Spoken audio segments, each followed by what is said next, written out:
James is basically a founding member of Hempel. The reason why it started.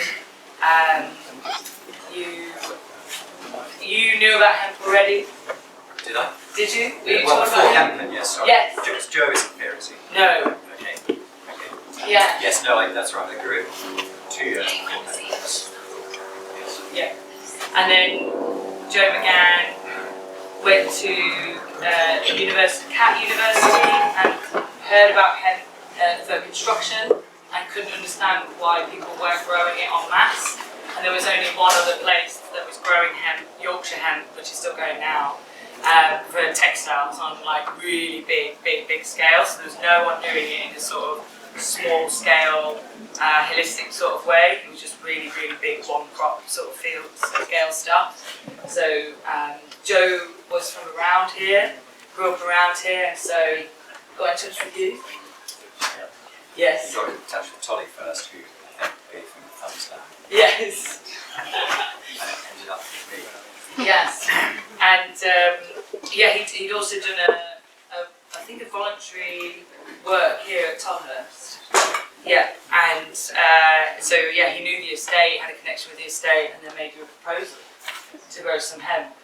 And a few years later, or maybe a year later, there was a really important person called Patrick Gillett, who joined, and loads of other amazing people that joined Hempel in that time. Really kind people, really collaborative people, who all loved hemp and all the things it could do. And it was like a climate movement, but for hemp instead of against something. And I've been part of a climate movement that's always fighting something and fighting some sort of extraction. This was the first sort of climate group I came across that were actually building something and working towards something. So yeah, James Norman, to introduce you properly, is part of the founding fabric of Hempel and how we got here. And he's really the main farmer of Hempel.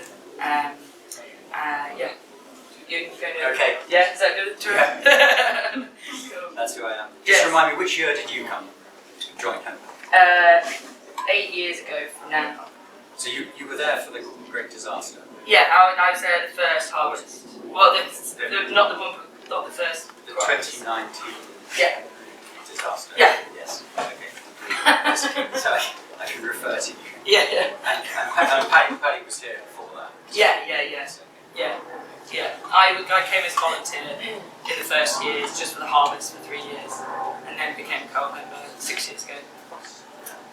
Okay? Yeah.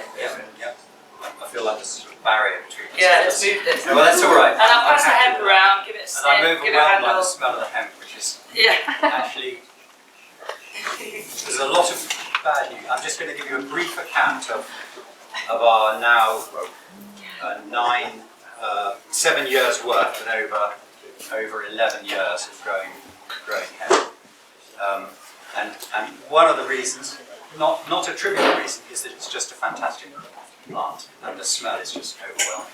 When you're combining it, and you can smell how strong this is from having 5 plants in the room. So imagine what it's like. Do we have a picture of the combine harvesting?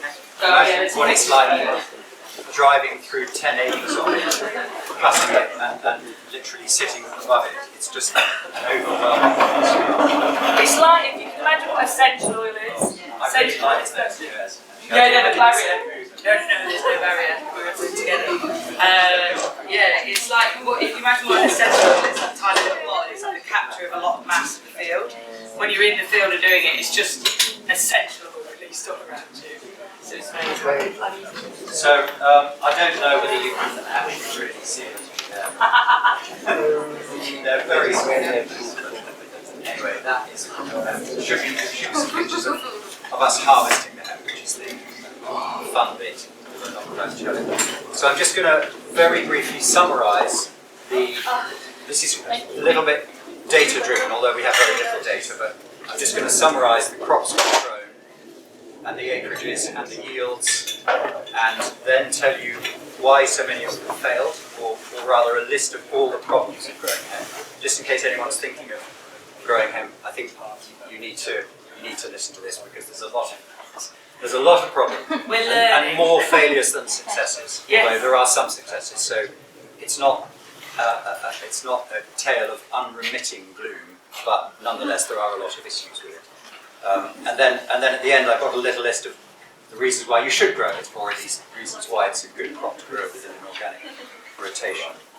So we have grown. We have this. So I run Path Hill Farm, which is based on top of the hill, but it's basically everything on this estate that isn't run by Tolly or doesn't have horses on it. So it's about 300 acres altogether. And of that, most is permanent grassland, like these magnificent meadows out here. And however, 70 acres is in an arable rotation, organic arable rotation, which before the hemp came along was typically 2-year red clover lays, followed by wheat oats, beans oats, or some occasionally triticale or occasionally a slight variation on that, but that was the basic rotation. So that's only 4 fields, and they are 30 acres, 20 acres, 12 acres, and 10 acres. All of those have grown hemp crops. All of them at least 3 hemp crops over this period, and one of them 5, in fact, Lady Grove, where we started in 2014, has had 5 crops. So we have grown 4 fields, 12 crops, not including this year, so that's 12 crops, okay, 14 crops including this year, because there are 2 fields that are nominally in hemp at the moment, I'll come to. Of those 12, only 10 were harvested for a reason that we'll go into, over 6 harvest years. And only of those 10 harvested over 6 harvest years, only 2 achieved what I would call a good yield. But we'll come on to that as well. There were some other. There are some other factors.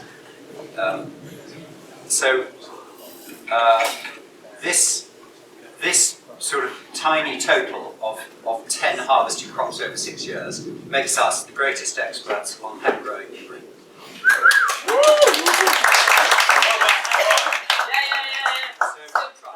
But as you can tell from that tiny total, this is not enough to do any real research on. It's not enough to have as a database.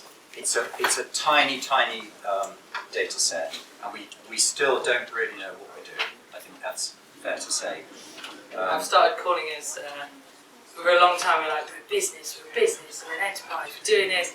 Now I started introducing us kind of a research project, community farm, we're determined, we love hemp. That's more what it is. But when you talk to a farmer, it all comes down to yield. So all those other things are great, but yes. Ultimately it's the yield, price, and costs. I don't know if you can take questions Yes. as we go, or Yes. is that okay to interrupt That's you? fine. Yes, fine. So when you talk about yield, what do you mean? Because I understand hemp as a fibre crop. I understand it as a seed crop for oils. So, and you're talking about combining things. So in terms of your yield, so it looks like a forest, so I get lots of different yields from my trees. Yes. So I'm imagining in the same way you can with hemp. So is that? That's exactly right. So I'm primarily going to talk about the seed. We grew all of these crops for the seed. But some of them we also grew for the flowers to make CBD. So we'll come on to that because that's crucial to So you didn't use understand. the waste product as fibre.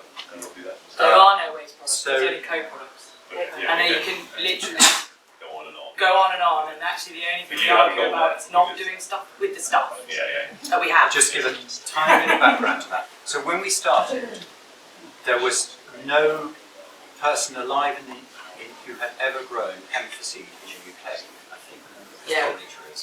So we started from absolute scratch. So there was this bunch of people up in Humberside who grow fibre varieties for fibre. So the hemp long ago diverged into fibre varieties and seed varieties. No one had grown hemp for seed in Britain, I think, for centuries. So there was no experience, so we had no idea what this is part of the whole message that I'm doing. There was no one we had no idea what varieties to use. There were no British varieties anyway. We didn't know what sowing date to use. We didn't really know anything at all.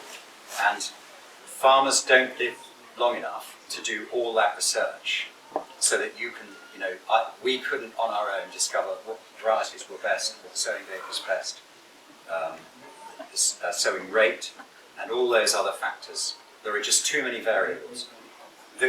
So we've only got this tiny data set at the moment. We've learned a bit, but we're still fumbling around in the dark tools. The good news is that we think Farm Ed, which is a research and seed business up in the North Cotswolds, are going to do trials on hemp. Yeah. Is that Yeah. right? Yeah. So they're a proper research institution, originally spawned out of Cotswold grass seed, so very highly experienced in seed trials. So hopefully they will, plant 5 varieties, duplicated all over the place, and all those sorts of variabilities and so on.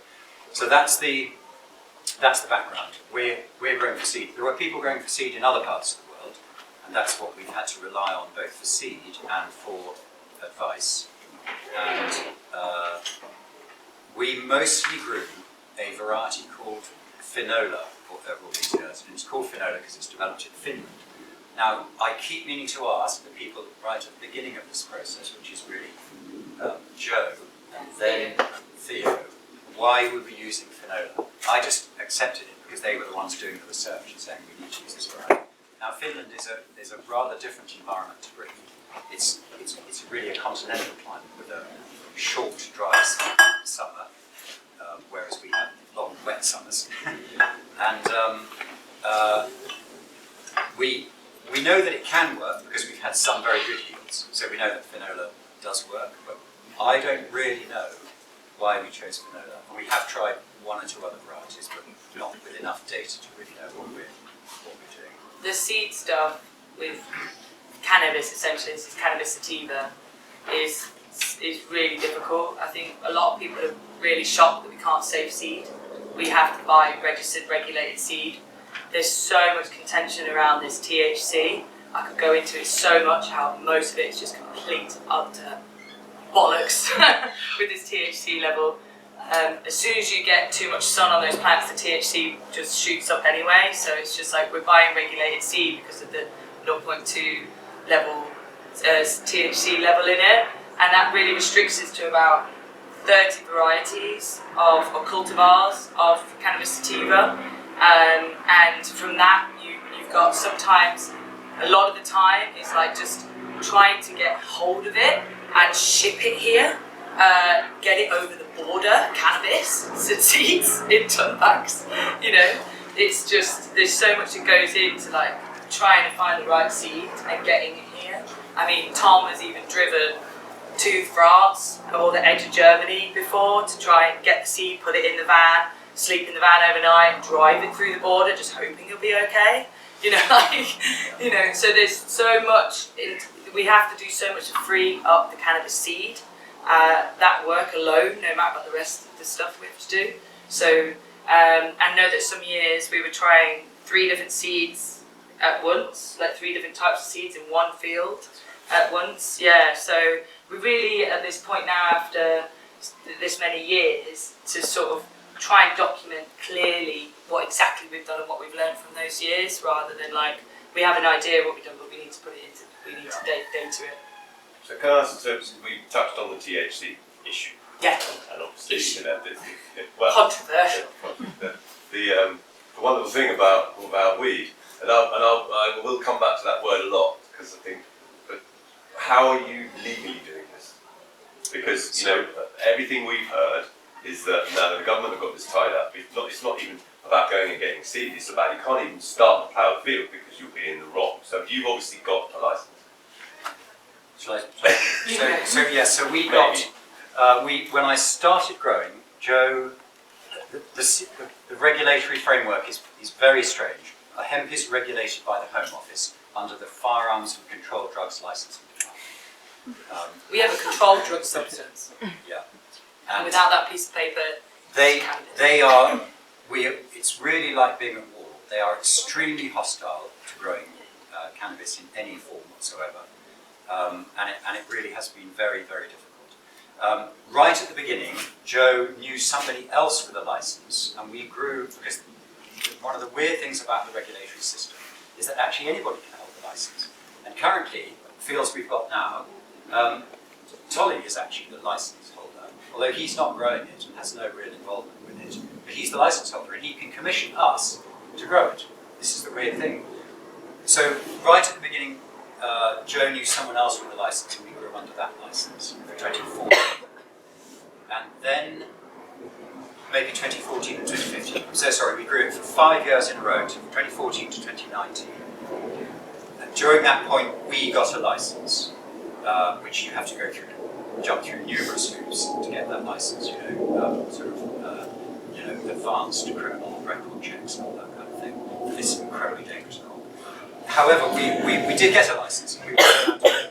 And during those years, the idea was to harvest flowers for CBD. I don't think we did that with the very first crop. I think that was just combine. I keep very detailed field notes, so I have everything on record. Anybody ever really wants to know this sort of fine detail. However, by about the second crop, the aim was to harvest flowers for CBD. And we continued to do that until 2018. And we planted a large area, 30 acres in 2019. Every year you have to fill in a form, needless to say. Even the license, I think, is a 3-year license. You have to fill in a form saying what you're doing, saying which fields you're growing it in, all that sort of thing. And you have to say what you're using it for. And every year we carefully put, very carefully worded, that we were harvesting seed, I've forgotten the exact wording. Joe was the sort of cunning mind. We were harvesting for essential oil and essential oils and extracts, which technically means CBD. So we did this for 5 years, and then in 2019 we grew 30 acres of actually the best looking crop we'd ever grown. And we had applied for the renewal of the license, and this is all part of the regulatory system. They don't give you the new license until, you're not allowed to apply until January. They don't give it to you until April, when it's too late to plant any other crop. By then, you've missed the window for any other crop. So we went ahead in March, not thinking there was any problem. Then the license didn't arrive, and then I've forgotten the exact sequence. This is now quite some years ago now, and we got a message saying that our license was refused on the grounds that we had been breaking the law for 5 years. And a few days after that, wonderful. A few days after that, by this time the crop, we had 30 acres of crop 6 foot high. By the time we got a message saying, for the purposes of clarification, you have no permission to plant cannabis of any kind whatsoever. So we then had to go out the next day with a topper and destroy 30 acres. And that nearly broke our hearts, because it was a fabulous crop, really good looking crop. So that's some of the data that's missing from this, so we just don't know. I've got this. I thought this talk was going to be too short, but needless to say, we get a lot of other things to talk about. So I quickly rattle that a through. little bit. Yeah. Is in this country, there's a lot of confusion about the legalities of cannabis. In this country, it's a 10-year prison sentence to hold, and if you are caught selling it, particularly if you sell it to someone. So it's a 10-year prison sentence. So when we've got 20 acres of cannabis without a license, that can be a very scary situation to not have the license at that point. So, the only thing that we can do is destroy it.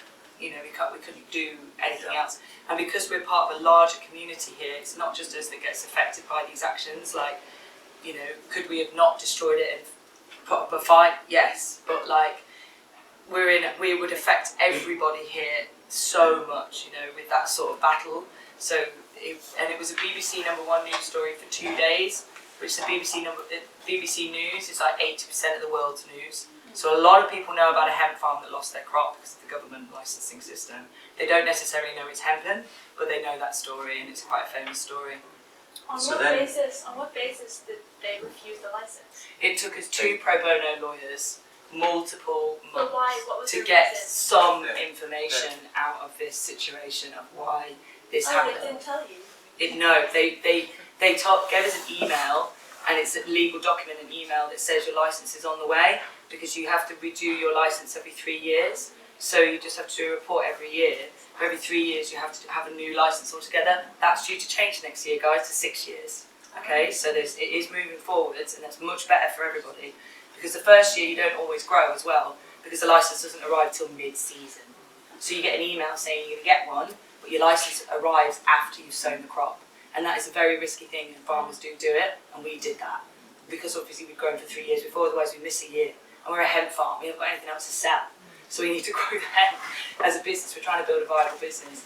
And so there's a big misunderstanding there, because the Home Office are not about, the Home Office don't necessarily understand agriculture, and they don't necessarily understand that we need to have that crop every year. So we're talking to a department that doesn't understand us. So it has to be indefinite and or decriminalised altogether, so anybody can grow it everywhere, anyway. You know what I mean? But right now we're in this really confused regulatory system that makes absolutely no sense. But we have to work with them. We can't make a war. The more we make a war with them, the more we get separated. So we're now on an educational journey. We've actually been into Parliament with the House of Lords, and we've been talking about it. So we have to actually converse and educate MPs, because if it's taken me 8 years to learn this plant and I'm still learning, I've got an MP that knows nothing. You have to educate them to understand it the right way, otherwise it's going to continue to get persecuted. But yeah, we're on a tangent.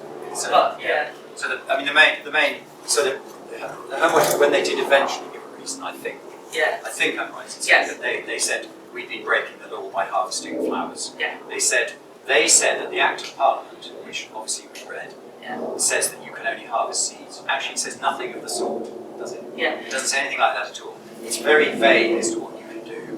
And they said that we'd always been breaking the law, and that's why they were taking our license away. medicinal cannabis, the campaign for a young boy, there was actually 3 young boys and 3 mothers that would have died if they don't get cannabis soil. They have 100 seizures a day, and with cannabis soil they're completely normal kids, right, in 24 hours. So they need that oil. There's a lot of campaigning work done in this country around that, and we supported it. And their first medical cannabis was issued in this country to one of those boys. We forced the hand of the Home Office. The backlash was that no farmer is allowed to produce CBD anymore. CBD and the bud is with Big Pharma, right? Because it's now become medical cannabis. It's not just cannabis, it's medical cannabis. It's very different. You know, it's Big Pharma cannabis. So then a letter was actually sent. We do actually do consultancy to help people through the licensing system and also in their first year grows and maybe collaborate on crops. So we know a lot of people that have the licenses. There's only 10 people that had licenses when we had a license. There's now 137 people that have licenses. It's still a pitiful amount of hemp that's grown in this country, but there are 137 licenses. Most of it is research, not actually an agricultural crop. So, yeah, it's just... And is that going to change? Do you think? Because this is the thing. Change is coming. By legalising cannabis, I think decriminalise. I know, but Get out of the system. if you got the government to maybe take a slightly more lenient view on use of cannabis in society for whatever purpose, whether it's medicinal or whether it's It'll be recreational building use, materials. but is it all just going to get locked up with Big Pharma, and that we're never ever going to be able to do things on a local basis? This is the moment right now, whether we can change that or not, if we're in the argument. If we're not in there talking about it, it will end up with Big Pharma. We have a moment right now to do something about it, because it hasn't happened yet. In other countries it's already happened. The big corps have taken it completely. There's only, white men growing cannabis and making a lot of money from it, while other people are completely persecuted for it, and then they're having to come back after that, after they've realised this cannabis liberation wasn't actually cannabis liberation. It was just another capitalisation of a commodity, and the same people benefiting all over again. They're calling it the green rush, the new gold rush. We've got to be very careful about that. So it hasn't happened here yet, it's happening. And so whether we will be able to change that or have a say. They're more interested in it for net zero carbon, net zero targets as building materials, and we may see a big building materials sort of boom here. And that means that's what farmers will be able to grow. we don't want to lose seed and we don't want to lose food as a food. We value that hemp seed oil is gold. You know, it's gold, just the hemp seed oil, not just the bud. But let's get. Should we go through technical growing? Yes, better. Yes. Better. So then 2019 we destroyed the crop, and then we tried to apply year after year after year after that, and we tried under my name, we tried under Hempen's name, and everything was just the letters we got back had this amusing large format thing on top saying negative licensing history on the top of every letter, and they had created the negative licensing history when they were the ones who taken our license away. So anyway, basically we were blacklisted. We could not get a license. So finally in 2023 we tried sort of really the last ditch was just to get someone else to get the license, and Tolly got the license, and so we're growing again. And they have since then they've issued a clarification note which is a clarification of the statute, which says that you can only harvest seed or fibre, and the varieties we're using are for seed. So we are sort of back in action, but not harvesting flowers, not seed. Yes. We're a hemp farm now. Can you imagine without hemp? And it's hard. We're called hempen, and we're all there because we want to grow hemp. Now we can't grow hemp anymore, so it's really tough. 2 years of not being able to grow hemp on our own farm, and so many people coming, being excited to come to hempen, and there's no hemp. You know, so it's really tough morale-wise. And we had a couple of farmers who we'd grown collaboratively with that sold us their crop, and that's why we still had a crop to sell for a couple of years, because people helped us out. Yeah. And then with Tolly, we took a punt, and Tolly was up for it. You know, he was up for the punt, because every year we tried to get a license again in those different ways you were saying. We thought it was going to be a news story. We thought it was going to be a big news story. Tolly just got an MBE, right? Can't get a hemp license. So we were kind of thinking that's what's going to happen. We'll never get a license. They're never going to give it to us. And then you've got a license. 1st of May. Crop goes in 2 weeks later. All of a sudden we're growing hemp again and just finding money from wherever. And you remember trying to find a field all in a rush, trying to be like, where is it going to go? You know, so now we're in our 2nd year of this, but we're still in a bit of a rush, you know, because we didn't really plan or everything really that we would be able to grow again on this estate. So, yeah. So just that data set, the highest yield we ever had was 14 tonnes off 28 acres, so half a tonne to the acre, which if you're used to growing cereals or any other crops, sounds tiny. This is not a bulk crop, this is a high value. And that is roughly equivalent to growing a really good crop of organic wheat for milling, for example, in value. Although having said that, the value is an entirely private, there's no market, because that's a private arrangement between me and everyone. So really, we don't really know whether this is a sort of sustainable or financially sustainable crop to grow, because there is no established market. However, that was the best. It's my job. But we've had a lot of much poorer yields. However, some of those crops were partly used, or quite largely used, for the flower harvest. So it's not an exact comparison. I can provide data on it. We're growing a crop which no one else alive had any experience. There was no UK information on varieties, seed grades, sowing dates, rotations, and so on. We were also growing, as I just said, for seed, but also for flowers and CBD. Of course, there was no data on varieties for any of those things. Also, one year, and I can't remember who was responsible for this, but one year we grew one of the fields as a fibre variety, which we also combined. That was actually surprisingly quite a good seed yield, in fact, one of the best seed yields, but it was an absolute nightmare because my combine harvester hated it.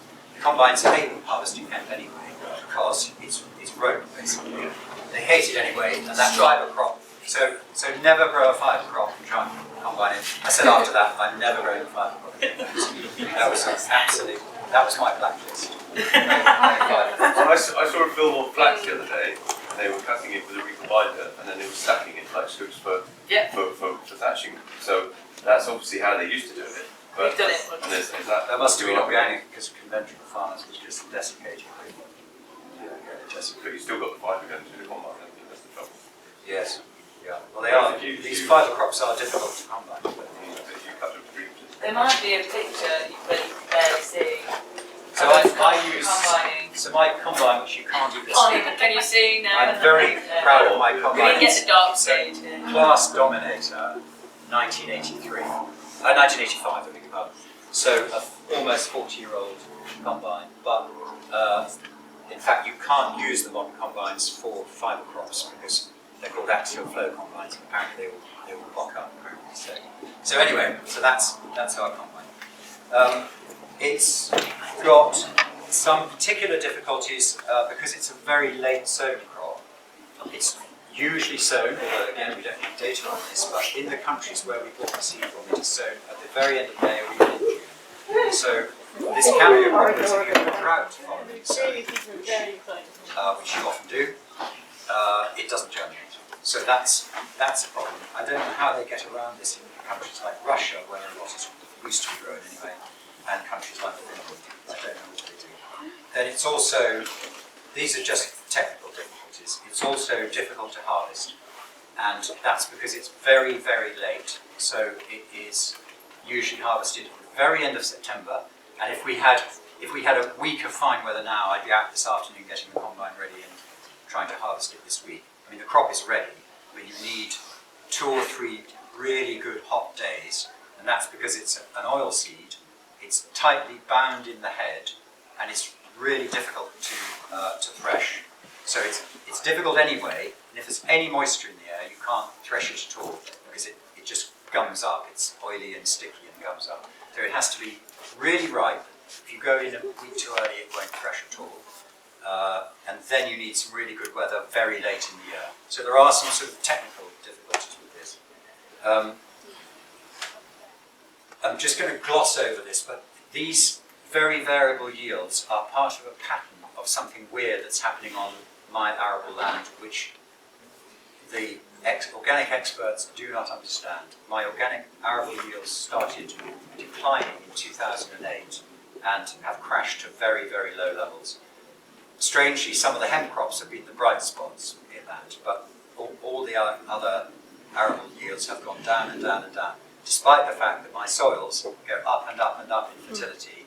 They get all the cattle manure from my house cattle, and all their indices are very high, and yet we're getting almost no crop. This is a separate problem. We think it's to do with nitrogen fixation in the clover layers, but there is no research on this, and we cannot find out what the problem is. So this is against the background of that. At the same time, in 2008, I also went from ploughing all my arable crops every year. So in the rotation, it was ploughed 5 times out of 6 potentially. I found that the organic matter content of the soils was falling dramatically. I've done a lot of soil sampling over the 26 years I've been here. It started with high organic matter content in the arable soils. They fell dramatically over my first 10 years, which was very alarming. But even though I was farming organically and in ways that were standard ways, but the organic matter fell dramatically. I then, in 2008, bought a machine called a Lemken Teradis, which is a min-till machine. And for these 16 years, I've been farming the arable with most of the cultivations done, minimal cultivations or min-till as it's known, so without ploughing. We do plough once in the rotation, which is to plough the lay in to go into the first crop, because we discovered otherwise the grass comes back too strongly. So at the same time as all these other experimental stuff, I was also a pioneer really of using min-till in organic systems, which most people still consider to be impossible because of the weed burden. But actually, it actually is possible. And I don't think that's related to the yield problems we've had, because those don't bear any correlation with the years we've ploughed and the years we've used min-till. There's a slight timing problem with late. So I rely on although I do most of the field work on my farm, I use contractors for drilling. And in late May, what are they doing? They're drilling maize, vast areas of maize all over the area, because maize is the main industrial crop grown in Britain for dairy farming, but also for anaerobic digestion plants. A very destructive crop. Anyway, so it's sometimes difficult to get the contractor, because he says, well, I've got 1,000 acres of maize to drill, I'll come and finish that. So that can be a problem. And sometimes we miss good windows in late May because we couldn't get the contractor on time. It's also got problems with, having harvested it, we've had immense problems getting it dry. It's not stable until it's below 9% moisture content, which is much drier than cereals or beans or other arable crops. And the grain store where I store my arable crops has to run its batch dry, it has to have 15 tonnes. Now we've only ever once had 15 tonnes of crop. We normally have just a few tonnes. So we've had enormous difficulties drying. So I'm just listing difficulties really. But we don't also then have the infrastructure, you know, and there's not many other people doing it with the infrastructure or knowledge either. So I've seen sometimes Theo reading books from 100 years ago trying to work some of this out, how to do it. So it's the combining and then it's the drying part of it and how to do it, because it's possibly the most complex plant on earth, and so that means it's got a really high nutritional value as a seed and a bud. So when you're handling that and drying that, that's also complicated to not damage it. And if you taste it, it'll taste the same, but it'll be damaged. You've got to really take care of cold pressing it with good value, and getting it tested and it actually being really valuable produce. I should just explain, if you're not involved in arable farming, that nearly all the crops we harvest need drying. They're harvested, I mean, in a very, very hot, dry summer you can harvest them. The merchants now require everything to be below 14%, it used to be 16%, it's now 14%, and you can hardly harvest any crops below 14% moisture content. And those have to go down to below 14, but hemp has to, oilseeds have to go down below, really ideally to 8%, but below 9% anyway. So, and this is a huge problem, was the volumes they were too large to sort of dry on a sort of cottage industry scale, but they were too small for the batch dryers in the area. And this was a huge problem. We actually lost a lot of crop over. I'll say, I would like to hear your opinion on it as well. I think also what we're trying to do is not, because you've got growers, you know, and how many acreage are you kind of looking at and working with, and then you've got farmers and what kind of hectares they're working with, yeah?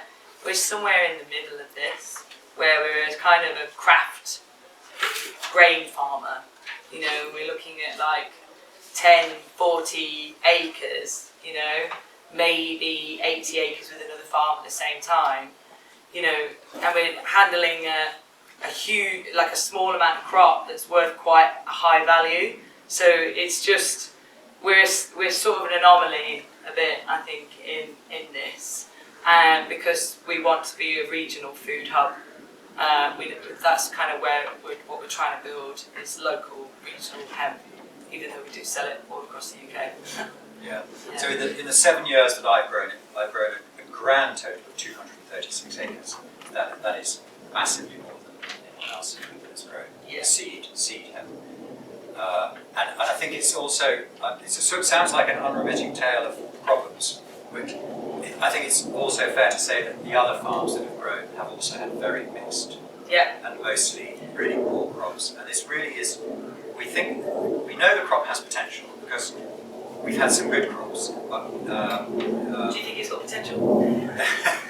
but we know there's a lot we need to learn about this. So shall I just tell you some reasons why it's a good crop? I'll tell you one thing is, at Groundswell, had some really like quite high level farming consultants come up to the table, and they were like, "You actually harvested it?"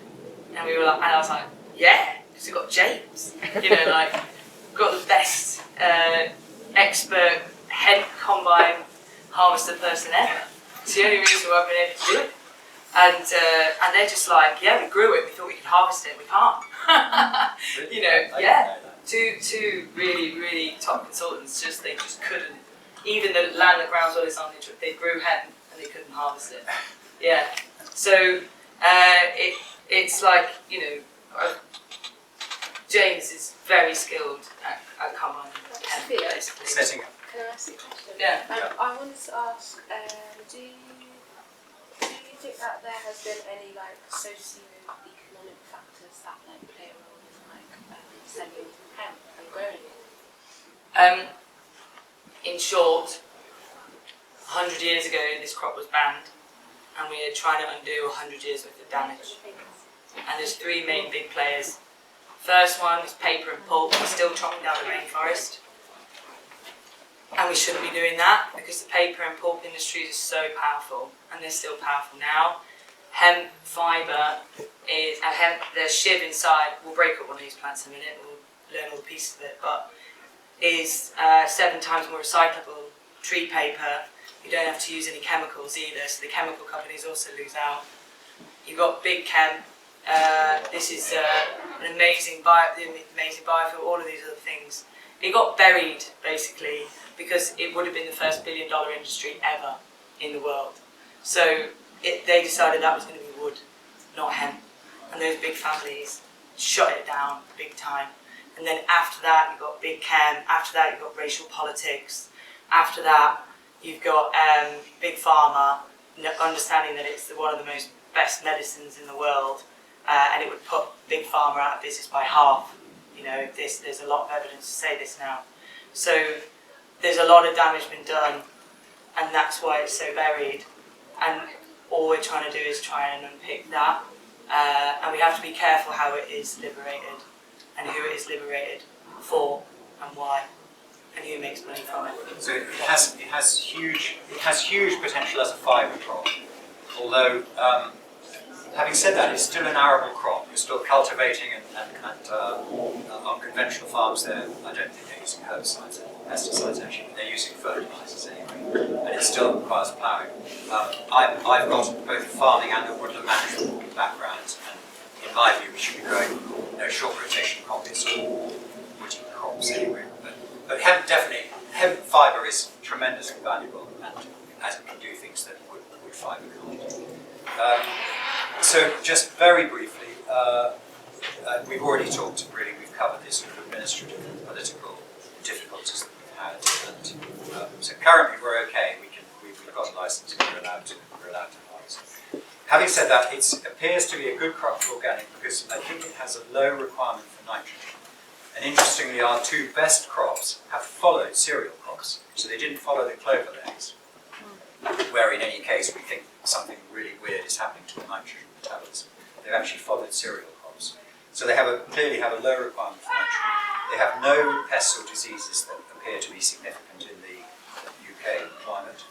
And when they are good crops, they are extremely dominant over weeds. So if you get two organic farmers together, they don't talk about pests and diseases in arable crops, they talk about weeds. Weeds are the big problem. And this is a great crop. If it's a good crop, there's really no weed. It's incredibly clean because it's 6 feet or even higher, and very dominant. When it's a poor crop, you get loads of particularly fat hen. For some reason, fat hen seems to be the dominant weed within it. And that's a real pain because when you combine it, fat hen seed is pretty much the same size and density as hemp seed. So you have to bring the whole lot into the grain tank. I'm pretty good at setting up a combine, and I cannot get it to sort hemp seed from fat hen seed. So, for example, last year on 10 acres, we brought in 5 tons, which we knew was mostly fat hen. Actually, it turned out to be 3 tons of fat hen and 2 tons of hen. So actually 5 tons would have been a great crop. And if we could persuade people to eat fat hen seed, which is highly nutritious, it's a chenopodium. Maybe we can do it. It's a chenopodium like quinoa, and it's highly nutritious, but there's no market for it. So, but if anybody knows, so this crop, cooking hen is another one. So this crop that we're about about to harvest, we're going to bring in, again, hopefully a few tons of hemp, but also several tons of fat hen seeds. If anybody wants, I mean, you could live on this stuff for years on fat hen seed. It's very nutritious. Jace, how do you separate them out? So they can only be separated later when they have been dried and separated with specialist cleaning equipment. So that was done. That was done by a contract seed cleaning lorry that comes onto the farm and processes it. And they use sophisticated shaking, sloping tables and gravity separators and vortices and all kinds of things. This lorry is a wonder. And out comes pure clean hemp seed and then fat hen seed. My combine just can't do that. It's a clever device, a combine, but it just can't do it. So that has to be done later. So it's that's the advantages. I think it has good potential as an organic crop. It's unlike some crops which are really not suitable to organic farming. I think hemp is suitable to organic farming. Unlike say maize, another fibre crop, it's a lot of inputs and so on and so on. It's rumoured to grow worse non-organic. So it thrives in organic. It doesn't need anything, and that's also why all these pesticide chemical companies are going to lose out, because they can't introduce chemicals into this plant and say that it's going to thrive with it. It also is the best bioremedial as well, one of the best bioremedial, and a lot more research needs to be done on that. It can pick up heavy metals and clean soils, as well as build organic soil matter with its taproot. So just the very last sort of, as it were, advantages of it. For a farmer who's got a big acreage of arable, it spreads the workload because it's very late sown. So it's sown in the spring, but it's almost in the summer. I mean, it's late May, so it's sown at a time. I mean, if it ever becomes a majority crop, people will like it because they can spread their workload, which is a big factor on modern arable farms where they've got vast acreages and everything is in very tight windows. So it's sown in late May and then harvested in late October. Again, you've missed all the windows for everything else. I mean, that brings its own problems that I wouldn't talk about, but that will be seen as a problem on farms where they've got very tight windows for getting their arable work done. Also, the late sowing for me is a huge bonus because it's often following a lay, and the lays are very valuable to me for my cattle feed. And because red clover lays give a huge amount of growth very early in the spring, so I can turn cattle out onto them in early April, and they're already a foot high in red clover and ryegrass, and that gives me nearly 2 months of incredibly valuable early spring grazing. This is real farmer talk. If you're all growers, it won't probably mean anything to you at all, but it's a hugely valuable part of the rotation. Like if I went into winter wheat, for example, I lose that lay the previous September, whereas I'm getting a whole winter, and it does grow through the winter, plus a lot of very valuable spring growth. And also because they're small volumes, again for farms where they're limited by storage capacity, it's only a very small volume to store. And that is, what have we learned? More research needed. We need research on every aspect of this, and we're hoping that somebody else will do that research. Talking to the Soil Association at the moment. Okay. The 2 best crops followed cereal crops, which shows that it has a good place in the rotation, I think. There's no other clear pattern, but we know that good yields are possible. If we are allowed to use farm-saved seed, so the seed is very, very expensive and is a limiting factor because of not what we can afford, but you just have to put the minimum in that you think will give a good crop. If we were allowed to use farm-saved seed, it would be a fraction of the price of the seed. Again, in arable farming, seed is a huge part of the variable cost of that crop. That would allow us to use higher seed rates, which I think would be better. But I don't think we're going to be allowed to use farm-saved seed anytime soon. Maybe. At the moment, we have to use registered seed because it's all regulated, and you have to show the seed labels and all that sort of crap. It's beginning to open up a little bit, that conversation, because of campaigning work. we're hopeful. Justine is in the back just there, wavy hand, who's a fellow co-op member and co-director, who's production and growing coordinator, and we have a lot of conversations about the hope for seed to really open up in the UK. Yeah. Okay, 2 more points. If we could find earlier varieties that could be sown earlier, we'd have more moisture in the ground. Like I said, I don't know how they overcome this problem in the continental climates where hemp is mostly grown, such as Canada and Russia, places like that. But if we had, we need to investigate varieties from places in the world which are more like it, such as France, I think particularly. And just a comment that some of the best looking crops have actually produced almost very little or almost no seed, and we don't know why. So I've actually made, like I said, I've got detailed field notes, and we've had fabulous looking crops, which if they'd been fibre crops, we'd been thrilled with, but they produced almost no seed. So there's a huge black hole in our knowledge base. So Just got to do it and hope for the best, and not look at it too much and worry. My take home is not to do too big an acreage. This year we grew 30 acres. One 10-acre field was a complete failure. Only about one plant in 1,000 germinated, and even they only grew about 8 inches high, and we just don't know why. And the other field is half reasonable and half poor. So there's a lot to learn.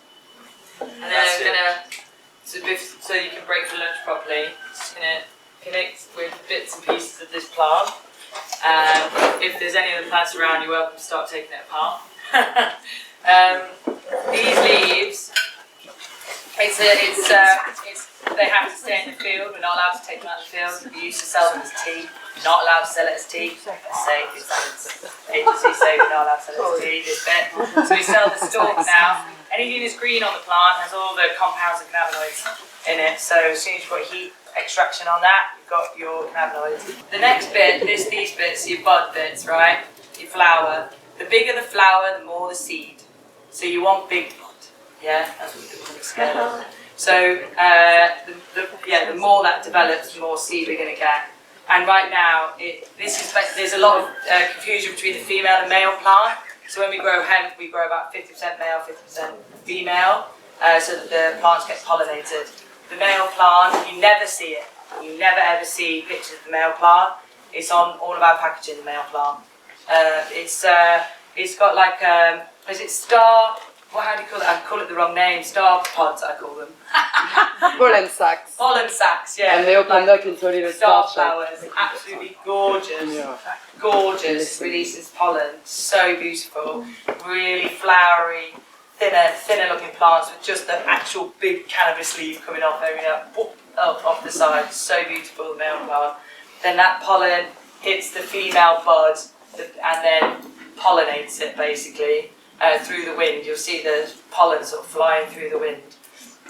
So if you're growing for cannabis, you know what people call cannabis and not hemp, is you're looking for more of the bud, and you're so scared to see a nail because you're just like, I don't want it to be pollinated. I want that bud to get bigger and bigger and bigger and bigger. But you can still do it quite naturally. You still get bud, you still get cannabinoids. But if you've got 20 acres, you don't have to worry about your 20 plants in your cupboard getting really big, you know. So you can just sort of let it go a bit more, and then that'll sort of pollinate at some point, and then you get the seeds and the seed sacs, and then you'll start to see it now. There's lots of little seeds on there. Sort of get them out, and the stickiness. Part of the stickiness is helping those seeds get in there. And the resin, the sort of sticky resinness of it, is that it's actually self-protecting. It's like a sun cream from the sun, so it doesn't burn. It's sticky resinous, and that's why it's a really, really clever plant. It's developed all these things because it's been around longer than us. So you can eat the seeds; they're lovely. That's what we press into cold pressed hemp seed oil. And you need a teaspoon a day, guys, of hemp seed oil for your brain health, for your front lobe brain health. minerals and nutrients. Our food is lacking a lot of minerals. In a teaspoon, you can get a lot in one go. It's really good on a meal, a teaspoon on a meal, over a meal. I think it might be in the lunch today, and I'll put some bottles out on the table, so you can try it. And then the stalk is the fibre, and sacrilege. The stalk is the fibre, and also the building material, the paper is inside there. The outside is the rope and fibre. And this is kind of like, you would soften it retting and then you smash it to get it all soft, the fibre. But you can do it like this as well. So it's, it's pretty useful. You've got a food there with the seed, possibly, if not the most nutritious seed on earth, it's definitely the most full form of protein in the entire vegetable kingdom. So you've got a really good food source there in the seed, in the bud, herbal remedy, so good for so many ailments. It's the best anti-inflammatory. It's the best anti-inflammatory. Any inflammation in the family, get on this plant soon, early. Might not be for everybody, but a lot of us have inflammation problems. So it would suggest, in my opinion, not fact, that some of us need this plant and some of us don't. And the ones that need it, that's the ones you're hearing about going, I need cannabis. Because their body can't survive without it. We need it, okay? So then we've got to support those people that need the plant, And then the fibre, pull it all out. And inside there, that's the shiv. So that's the building material. Inside there, that's the paper, that's the pulp. So you could have industries all over the UK, who are doing the fibre. You could have building material off one way, textiles off the other way, You work in collaboration, do a dual crop together. So that's the paper, is the inside bit. And then that's the fibre on the outside. And it's strong. And it takes processes to get to this point, but if you're going on mass, I'm not doing it with your hands right now. But that's the fibre. And okay, I'm going to stop talking. I know, I love it. I love the hemp plant. Me and Justine, I think, vibe highly off this plant. Oh yeah, we use it for everything, everywhere. We have a lot of fun. We have a lot of fun with it. And that's the fibre, and I make little bracelets and see how long they last. And you just wind it all up, and and just wrap it around and tie it on. And I'll keep that on for a couple of months at a time. Every time I'm in the field, just to make a little bracelet. So that's all the things it does.